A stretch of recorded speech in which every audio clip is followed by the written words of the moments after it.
మాతారపురం పక్కన చిట్టుపాలెం అని విలేజ్ చూసారు లేదు తెలుసుకుంటారు. చిట్టుపాలెం మొన్న 20 ఎకరాలకు ఆల్రెడీ ఇచ్చాను నేను. అరుకు కాఫీ ఇది ఏంటంటే అరుకు కాఫీ ఇలా మన అరుకు కాఫీ ప్రపంచంలో ఉంది. మన లండన్ వెళ్ళాను నేను ఓ నెల. లండన్ ఎయిర్పోర్ట్లో మన అరుకు కాఫీ బోర్డు ఉంది. జనం తెగదాలు చెప్తే తాగేద్దాను అరుకు కాఫీ అంత ఫేమస్ అయిపోయింది. వాళ్ళు ఏమన్నారంటే మొన్న నా దగ్గరకు వచ్చి నర్సీపట్నంలోనే ఫ్యాక్టరీ పెడతాం సార్ పౌడరు.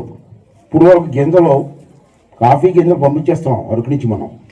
అలా కాదు, కాఫీ గింజలు పౌడర్ తయారు చేద్దాం, ఇక్కడే ప్యాకింగ్ చేసి అమ్ముదాం, ఇంకా డబ్బులు వస్తాయి కదా అని ఆ ఆఫీస్కి చెప్పాను. పెట్టండి సార్ నర్సీపట్నం పెట్టండి సార్ అని.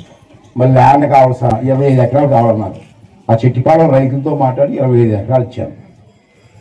ఒక 6 నెలల్లో ఇక్కడ ఫ్యాక్టరీ పెడతాం. అంటే పిక్కలు వస్తాయి. ఆ పిక్కల్ని పౌడర్ తయారు చేస్తారు. ఆ పౌడర్ని ప్యాకింగ్ చేస్తారు. ఆ ప్యాకింగ్ని ప్రపంచం మొత్తం పంపిస్తారు. అది ఫ్యాక్టరీ.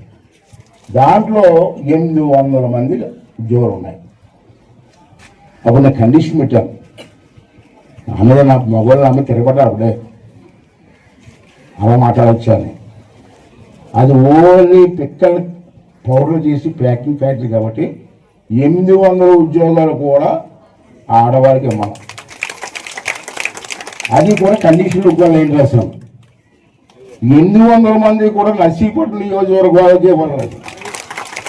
ఇలాగే విశాఖపట్నం నుంచి టీవీపట్నం చెప్తారు, విజయనగరం నుంచి చదివిస్తారు. వాళ్ళందరూ వచ్చేది మనకు ఉద్యోగం పోతాయి. నర్సీపట్నం నియోజకవర్గం వాళ్ళకి 800 మందికి ఇవ్వాలి అని కండిషన్ పెట్టి 25 ఎకరాలు ఇచ్చాను. అప్పుడే రెడీ అయిపోతుంది. పండగ ఏం చేస్తే ఇన్స్టాల్ అయిపోతే అది ఫ్యాక్టరీ అయిపోతుంది.